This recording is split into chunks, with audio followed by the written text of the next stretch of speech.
Hello and welcome to the Philippines. This video is about expat stories, and one or two, depending upon how long this lasts. Anyway, 3 or 4 years ago, I did a couple videos about expat stories, expat experiences here in the Philippines, and seemed to be uh, interesting to a lot of people. I had planned to do that on a regular basis, but got busy and kind of fell by the wayside. But it's always kind of been on my list of things to do. So a couple of weeks ago, I did one with 2 or 3 stories, and I'm going to continue to do this every couple of weeks, I think, as long as I have stories. I've actually got quite a number of stories from over the years, experiences, and that I can share by myself, but I welcome you all to email me or message me. And if you have an experience, a scam or relationship, real estate deals, business situations that you've experienced here, or for that matter, other foreign countries, comparisons between the Philippines and some other places you may have visited. Anyway, I think I have taken enough. I always have a camera with me. I've taken so much video of so many things in the 6 years that I've been here that I could probably go for a couple of years without taking another video. I probably have that much video that I have not used. Anyway, let's get on with the program. What I'm going to do, this is a video I shot from my balcony of a ro-ro. It's called roll on, roll off. That ramp in the front, when they get to the pier, they drop that down. They've got trucks, cars, motorbikes, and people in the back and on the various levels. The front, 2/3, 3/4 of that is filled with trucks transporting with all the islands. Of course, they don't, not bridges between most of the islands, so they have to drive on to roll on, roll off, one of those ro-ro ferries. And they are getting ready to go under the third Cebu Mactan Bridge that they're building from the South Road property area across over to Mactan Island. So here's the first story, and this guy is trying to get from Hawaii with his family to the Philippines, Manila. Hi Rod, we're booked from Maui, Hawaii, listed for a flight to Manila Friday, August 6th, hopefully arriving August 7th. For non-rev travel, that's non-revenue. And for instance, I had a daughter many years ago, worked for one of the airlines, and I could fly just by paying the taxes. Cross country, maybe for $30-$40.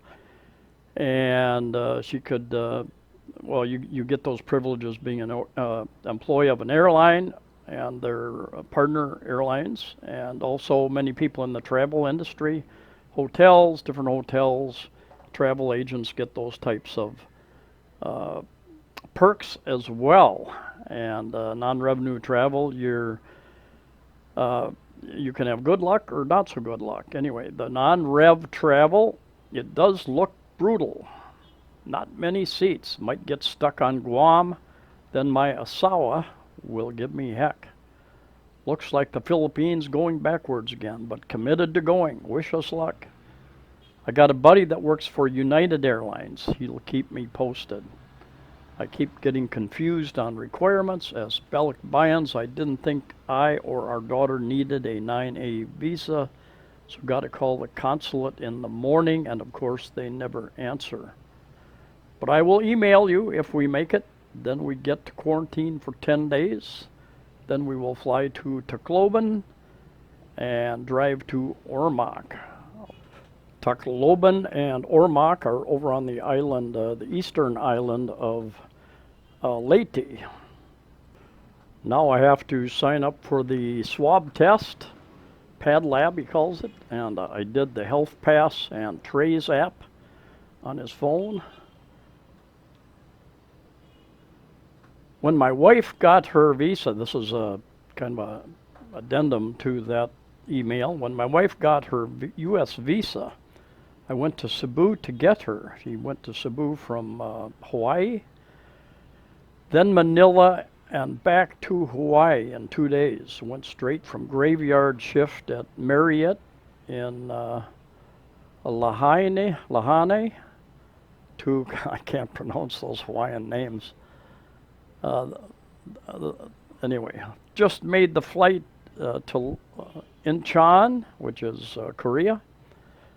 Then Cebu, arriving at 1 a.m. Next morning, we flew to Manila on Cebu Pacific.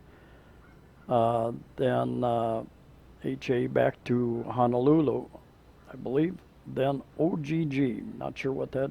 OGG is another airport in Hawaii, on the Hawaiian Islands, I guess.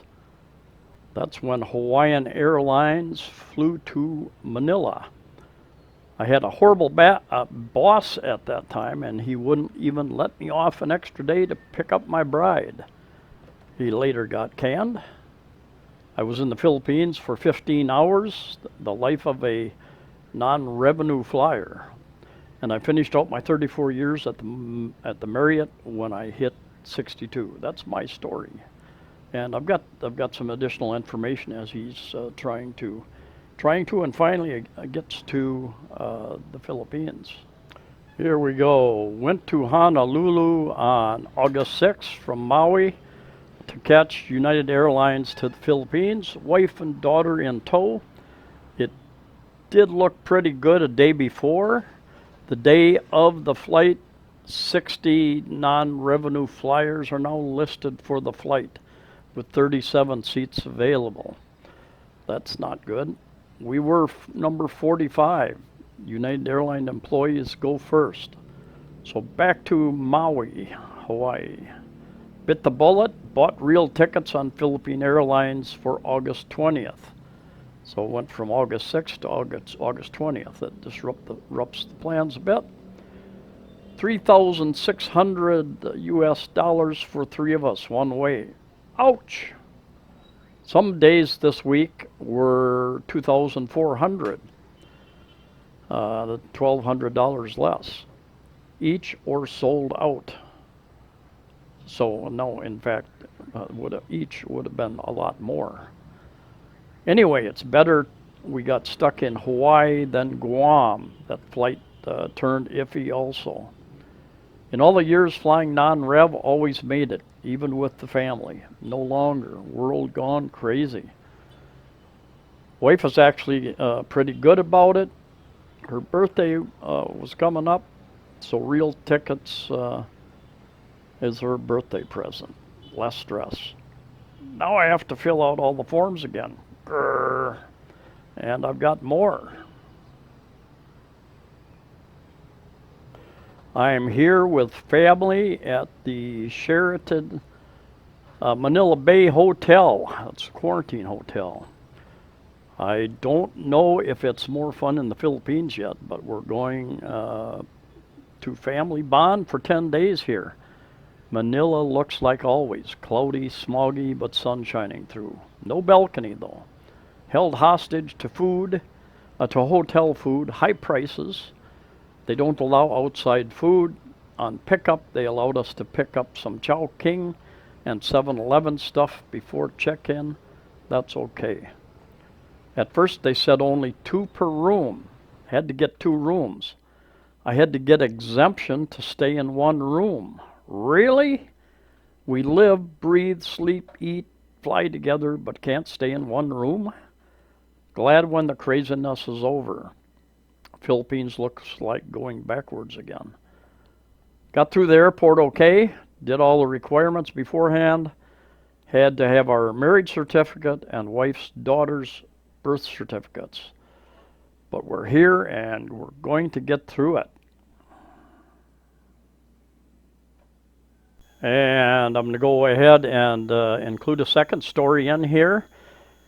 And this is a guy who thought he was going to retire in Thailand, and has changed his mind. He's going to come to the Philippines.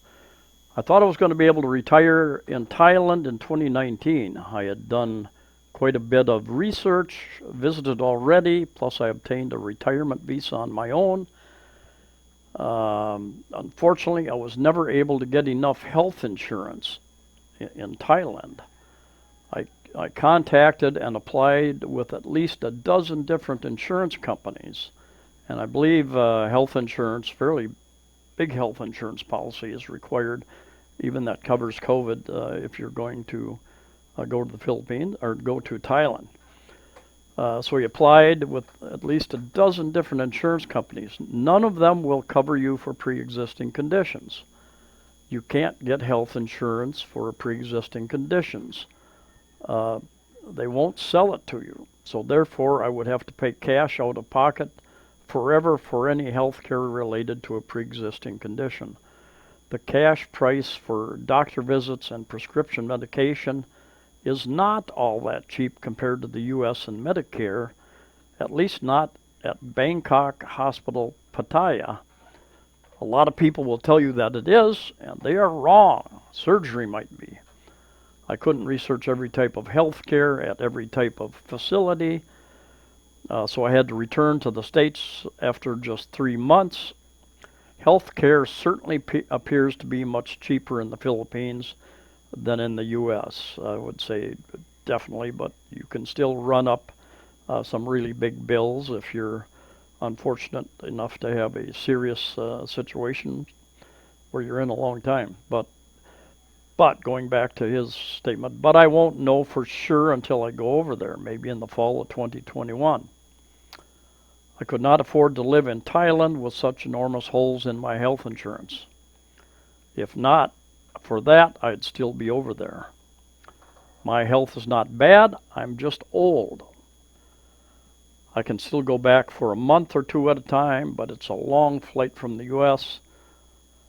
I don't want to live in the U.S., and he gives a number of reasons why he doesn't want to live in the U.S., but anyway, that's story number 2, and there are a lot of factors, a lot of issues involved in deciding to move within your own country, within your own region that you live in, wherever you live in the world.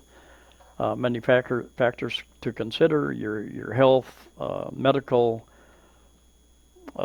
facilities, the family budget, on and on and on and on, friends.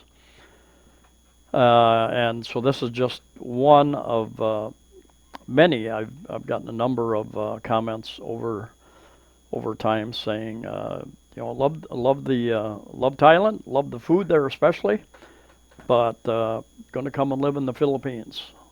Still a lot to love about the Philippines. If you would like to share your experience, they're again wide open on topics. You can email me at amazingphilippinesdoitnow@gmail.com. I'll always leave my contact information in the a pinned comment right at the beginning of the videos. Anyway, stay safe, stay healthy. Hope we can all travel and get over this situation very soon. See you next time.